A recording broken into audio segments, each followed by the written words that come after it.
Hello and welcome to lesson 33. Vlad here. In this lesson we'll continue with presenting the effects, the Photoshop effects, and we'll choose effect gallery. As you see, I have prepared a simple photo from SXUHU. It's royalty-free images, so you can use them for commercial or just creative usage. And let's start with the first one called color pencil. And you see you have a couple of settings like pencil width. Remember, those effects are not vector effects, so they will be applied by changing the actual image pixels. You can see I'm still playing around.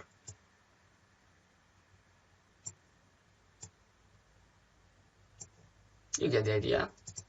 We'll move to the next one called cutout, and this simplifies the colors.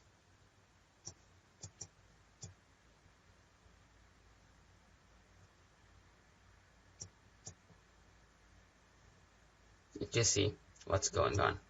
The next one is called dry brush, and you can change the brush size,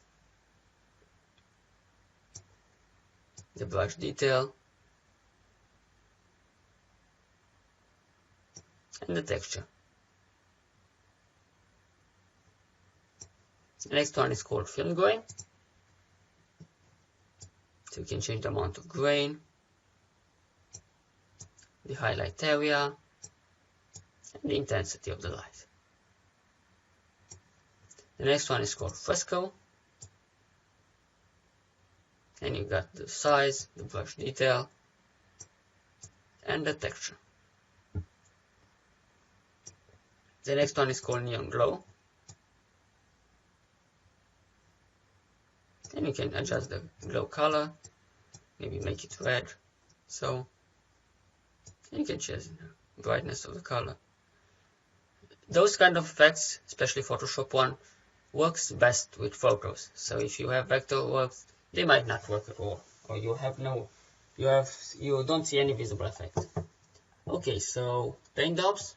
You can change the brush type, the sharpness, the brush type, so we can dark rough, white sharp, white blurry, and sparkle.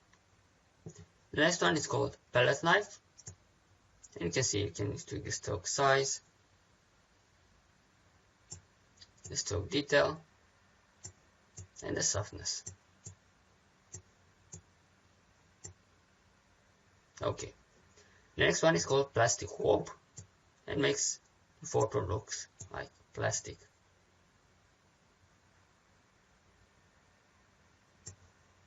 And the smoothers, of course. Very interesting effect. The next one is called poster edges. So you can change the thickness, the edge intensity, and the posterization. The next one is called rough pastels. And here we have a couple of more options, like stroke length, stroke detail. The texture can be brick, burlap, canvas, sandstone, and you can also add our own custom textures. Of course, you can scale them down, scale them up, emboss them more, change the light direction, and invert. Okay, you can see the difference.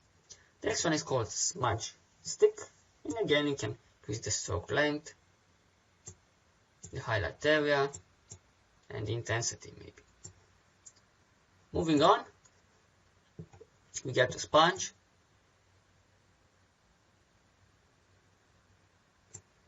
Definition we can change, and the smoothness. Next one is called underpainting, and you got similar like size, texture coverage, and the rest of settings are the same. Then watercolor, shadow intensity, and level of texture. Then we move on to brush strokes. You can choose accented edges, edge width, edge brightness, and of course the smoothness. The next one is called angle strokes. Again, you can change the direction balance, the stroke length, the sharpness, and that's it. Then we have crosshatch with similar effects. Then we have dark strokes, white intensity. Then we have ink outlines. You can change the light and darkness effects.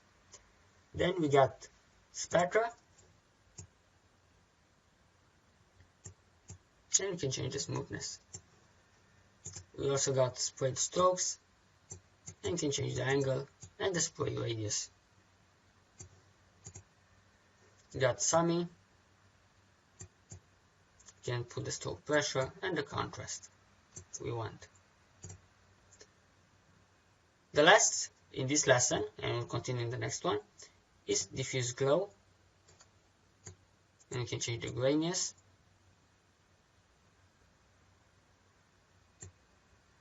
the glow amount,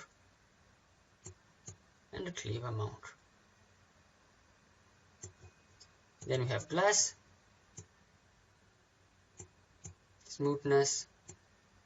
You can change that from blocks, canvas, frosted, or tiny lens. And of course we can maybe scale them down or invert. The last one is called ocean ripple, and it's similar to glass, but we can see the ripple magnitude as well. Okay, thank you. Let's do the next lesson where we'll continue with the rest of 3 effects.